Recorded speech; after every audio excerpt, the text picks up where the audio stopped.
Bonjour, que la paix soit sur vous. Il y a de cela environ 7 ans, je travaillais dans le domaine de l'interreligieux pour une association non musulmane. C'était avant de m'investir par la suite dans l'appel à l'islam, dans la da'wa aux non musulmans. Et un jour, j'étais invité chez des chrétiens d'Orient. Ils m'avaient très bien reçu, tout se passait très bien.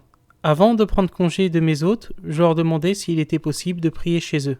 Une telle requête n'avait jamais posé problème, que ce soit chez des juifs, protestants ou des catholiques. Mais là, lorsque je demandais s'il était possible de prier, puisque la mosquée était trop loin et que l'heure de la prière allait passer, c'est le drame. Un silence assourdissant et embarrassant. Un des hôtes décida de briser ce silence embarrassant. Il mit ses mains sur mon épaule et me dit « Yassine, ne le prends pas mal, mais cela serait vraiment compliqué pour nous, sachant que lorsque tu réciteras la Fatiha lors de ta prière, tu vas maudire les juifs et les chrétiens. » Je compris plus tard qu'il faisait référence au dernier verset de la Fatiha. Guide-nous dans le droit chemin, le chemin de ceux que tu as comblés de faveur, non pas de ceux qui ont couru ta colère, ni des égarés.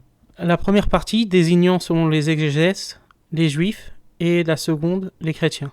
Premièrement, ce verset n'appelle pas à la malédiction des juifs et des chrétiens, mais une demande à Dieu, une prière pour ne pas commettre les mêmes erreurs qu'ont commis les enfants d'Israël et les chrétiens, qui se sont éloignés du message originel. Ensuite, si Dieu nous parle dans le Coran des enfants d'Israël, ce n'est pas pour les mépriser ou se moquer d'eux. Ah ah ah, vous vous êtes égarés, vous avez encouru la colère de Dieu.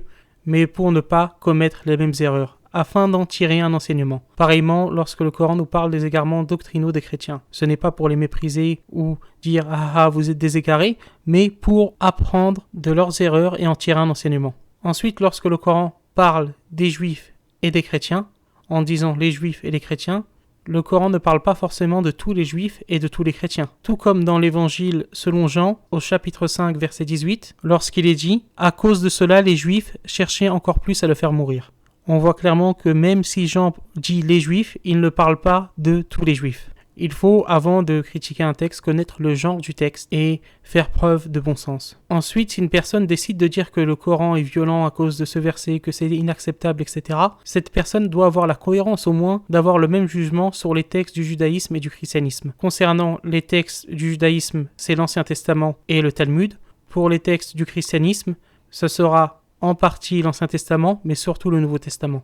Pour être choqué par ce verset du Coran sur la colère de Dieu qui s'est abattue sur les enfants d'Israël, il ne faut pas avoir lu la Bible. Il est étonnant de voir que la Torah tient précisément le même discours que le Coran sur les enfants d'Israël. Tout d'abord, en guise d'avertissement aux enfants d'Israël, lorsqu'il a établi l'alliance avec eux, l'Éternel promet différents fléaux à ces derniers, s'ils n'obéissent pas aux lois de la Torah et à cette alliance. On voit cela dans le Deutéronome chapitre 28 au verset 15. Mais si tu n'obéis point à la voix de l'Éternel ton Dieu, si tu n'observes pas et ne mets pas en pratique tous ces commandements et toutes les lois que je te prescris aujourd'hui, voici toutes les malédictions qui viendront sur toi et qui seront ton partage. Tu seras maudit dans la ville, et tu seras maudit dans les champs. Ta corbeille et ta huche seront maudites. Le fruit de tes entrailles, le fruit de ton sol, les portées de ton gros et menu bétail, toutes ces choses seront maudites. Tu seras maudit à ton arrivée, tu seras maudit à ton départ. L'Éternel enverra contre toi la malédiction, le trouble et la menace au milieu de toutes les entreprises que tu feras, jusqu'à que tu sois détruit, jusqu'à que tu périsses promptement, à cause de la méchanceté de tes actions qui t'aura porté à m'abandonner. L'Éternel attachera à toi la peste, jusqu'à qu'elle te consume dans le pays dont tu vas entrer en possession. L'Éternel te frappera de consomption, de fièvre, d'inflammation, de chaleur brûlante, de déchaissement, de jaunisse et de gangrène, qui te poursuivront jusqu'à que tu périsses. Le ciel sur ta terre sera d'airain, et la terre sous toi sera de fer. L'Éternel enverra pour pluie à ton pays de la poussière et de la poudre. Il en descendra du ciel sur toi jusqu'à que tu sois détruit. L'Éternel te fera battre par tes ennemis. Tu sortiras contre eux par un seul chemin, et tu t'enfuiras devant eux par 7 chemins. Et tu seras un objet d'effroi pour tous les royaumes de la terre. Ton cadavre sera la pâture de tous les oiseaux du ciel et des bêtes de la terre, et il n'y aura personne pour les troubler. Il ne faut pas être théologien pour voir à quel point le texte biblique de l'Ancien Testament est beaucoup plus violent sur les enfants d'Israël que l'est le Coran. Donc l'Éternel met ici en place son alliance avec les enfants d'Israël, avec les conditions, et leur explique ce qui arrivera s'ils ne respectent pas cette alliance. Et il suffit de voir dans le second livre des rois, chapitre 13, verset 3, que l'Éternel a tenu sa promesse de punir les enfants d'Israël s'ils s'éloignaient de lui. On voit qu'il est écrit « La colère de l'Éternel s'enflamma contre Israël et il les livra entre les mains de Hazaël, roi de Syrie, et entre les mains de Ben-Hadad, fils de Hazaël, tout le temps que ces rois vécurent. » plus loin dans l'Ancien Testament, Ézéchiel chapitre 23 est une métaphore comparant les deux royaumes d'Israël, de Judée et de Samarie, à deux prostituées, et comment l'Éternel excitera la colère de leur amant pour les détruire. Ailleurs dans le livre d'Ésaïe au chapitre 1, il est dit: le bœuf connaît son possesseur, et l'âne la crèche de son maître. Israël ne connaît rien, mon peuple n'a point d'intelligence. Malheur à la nation pécheresse, au peuple chargé d'iniquité, à la race des méchants, aux enfants corrompus. Ils ont abandonné l'Éternel, ils ont méprisé le Saint d'Israël. Ils se sont retirés en arrière. Quel châtiment nouveau vous infligez quand vous multipliez vos révoltes? Ça, c'est pour l'Ancien Testament. Donc, par rapport à la première partie, ils ont encouru la colère de Dieu. Oui, les enfants d'Israël, en tout cas, de cette époque, ont encouru la colère de Dieu à plusieurs reprises. C'est toute l'histoire de la Bible et de l'Ancien Testament.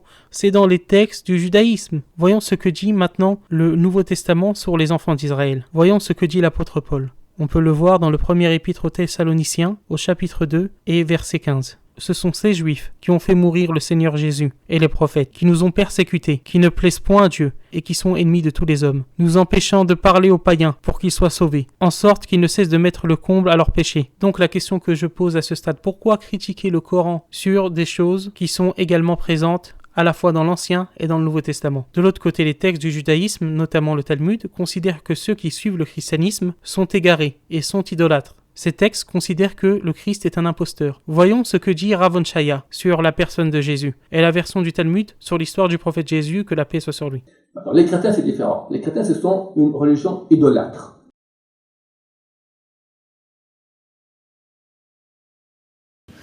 Jésus, d'après la Torah, d'après les écrits du Talmud qui ont été censurés par les Juifs, aujourd'hui, ils sont de nouveau édités. Dans la majorité des éditions occidentales, dans toutes les éditions occidentales, les passages relatifs à Jésus ont été censurés par les Juifs eux-mêmes. Mais dans toutes les éditions orientales du Talmud, ces passages sont restés parce qu'on n'a aucun problème avec Jésus dans le monde oriental.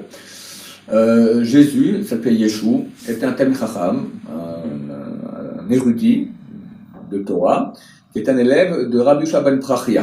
Bien avant l'an 0 de la chrétienne, c'était bien avant.